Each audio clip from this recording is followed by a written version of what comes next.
now being put on security personnel because, but on their own side as well, they just respond sometimes to what people throw at them. So if you go back to the August 10 incident where police officers were basically going home, they were mobbed and killed, and that in itself, when that is in the psyche of the officers, them, so they see everything as threat.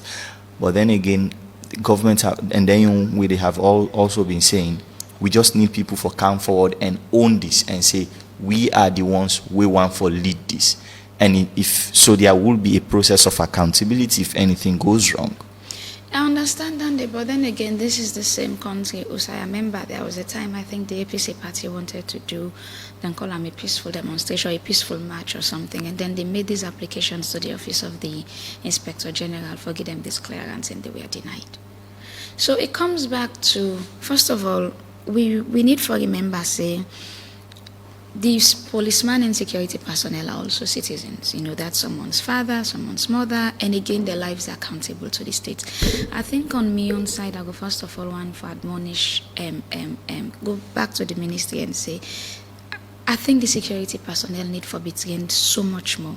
You know, me personally, I mean, with the small experience I don't see with all these protests that already happen, the way Salon police they handle crowd, come at me, I may be wrong, but I feel confident to say this. There is so much work to be done in terms of crowd control, in terms of damage control, because you fundamental rule, you number one job are to protect the lives and properties of the citizens, even at the expense. But you also want to make sure that it's not at the expense of your own life. I understand that part. So it goes back to sufficient training. So it goes back to and sufficient training comes back to logistics, because sometimes I think I don't talk to one policeman we say, oh, the reason why make they use tear gas now because not tear gas no more we get for dispersed crowds. In other countries we see them big truck that we get water, for example. It does the same thing.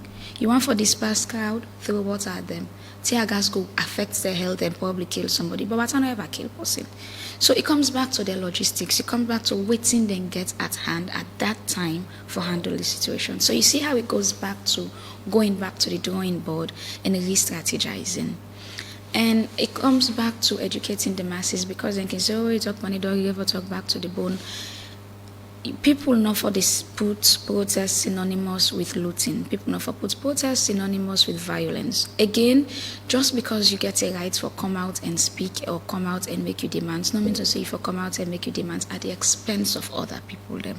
So you want or if you go out and then others are not, and then you are threatening their own safety as well. Yeah, because I don't see situations where people and they threaten other people and say, oh, you know, if you not come on, I do, you're an enemy of the state. You understand? Because people then, again, people, psychology don't teach, we say, in sociology, for example, one thing I learned from sociology is every time people feel like they are going against the norm, they feel justified.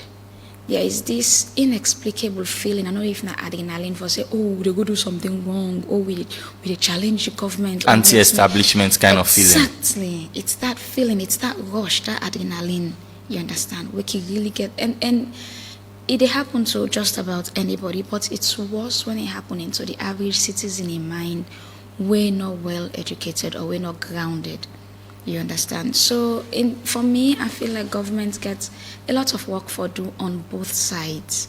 You understand? For I don't think we will stop seeing protests. I don't think we should stop seeing protests, because people have a fundamental right to speech. But however, I think we can see better protests. We can see planned protests. We can see no violence protests. People can come out and do whatever they feel like they do without affecting the next person, without afraid for go work in the morning, without afraid for sending people go on a street.